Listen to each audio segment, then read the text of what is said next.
Guys, আর একটা কথা তোমাদেরকে বলি। অনেকে আমাকে জিজ্ঞেস করছো যে দিদি তুমি কি ডিএসএলআর দিয়ে কি তুমি কি ভিডিও করো? না গো, আমি ডিএসএলআর দিয়ে ভিডিও করি না। আমি একটা নর্মাল ফোনে আমি ভিডিও করি। আমি ডিএসএলআর ক্যামেরা আমি ইউজ করি না। কেন বলো তো? আমার কাছে আমি তোমাদেরকে একটা কথা বলি।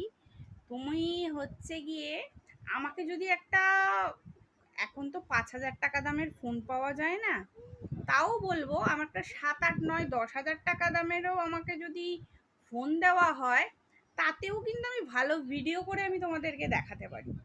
বুঝতে পারছো? ভালো ভিডিও করে স্ক্রিন ভালো, আর মানে স্ক্রিনের মুখটা ফেসটাও ভালো হবে, আসবে তুমি যেরকম দেখতে আর কি সেরকমই আসবে। ঠিক আছে, আমি সেটাও পারি। বুঝতে পারছি, সেই জিনিসটাও আমি পারি। ওটা করলে হবে না। ক্যামেরা ধরতে গেলে কাউকে তো দরকার হয়, অবশ্যই ওই জিনিসের ফাংশনগুলো জানতে হবে। কিরম করে তুমি ক্যামেরাটা ধরবে, কিরম ভাবে ক্যামেরাটা কি করবে। আমি একটা নর্মাল 7, 8 হাজার টাকায়, 2 বছর ধরে বলি, 7, 8 হাজার টাকায় আমি একটা নর্মাল ফোনে আমি ভিডিও করতাম। কি হয়তো ফোনটার দাম 10,000 হবে। ঠিক আছে, এই যে ফোনটা আমি ভিডিও করছি 10,000 হবে জোর হলো।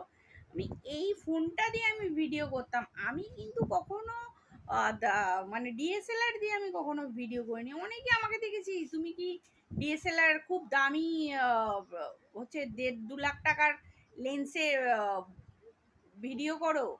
না না, আমি একটা সাধারণ ফোন মানে ভিডিও করি। এখন তো ফোনগুলো তো খুব ভালো হয়েছে, আগেরকার দিনে তো ফোন ছিলই না। ঠিক আছে, তাদের কাছে ক্যামেরা ছিল, সেই ক্যামেরা না, আমি ক্যামেরা ইউজ করি না, আমি কিন্তু ফোনের ক্যামেরা ইউজ করি। সেটা দিয়ে আমি ভিডিও করি। বুঝতে পারছো? আমি ওই সব ডিএসএলআর ক্যামেরা দিয়ে যে ভিডিও করব তুলবো ওই রকম না। ঠিক আছে, আমি যেরকম আমি ঠিক সেই রকমই এই ফেসবুকে আমি মানে ইনস্ট্যান্ট হয়তো আমাকে দেখো হয়তো ভিডিওগুলো দিতে, আমার শরীর খারাপ থাকুক আর যাই থাকুক না কেন, আমি কিন্তু ভিডিওগুলো কি করি বলতো, করে ফোনে স্টোর করে রেখে দিই।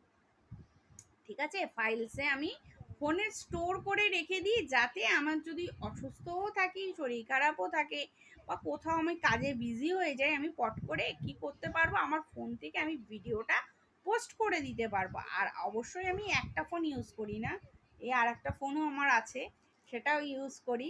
আর একটা ফোনও নেওয়ার ইচ্ছা আছে, শুধু কাজের ক্ষেত্রেই নেওয়ার ইচ্ছা আছে। কেন, কাজের চাপ প্রচুর। ঠিক আছে, প্রচুর আমাকে মানে ফাইলের স্টোর করে রাখতে হয়, কাজের জিনিসও রাখতে হয়, ঘরেরও রাখতে হয়, স্কুলেরও রাখতে হয়, ব্যাংকেরও রাখতে হয়, মানে এরকম ব্যাপার। ঠিক আছে,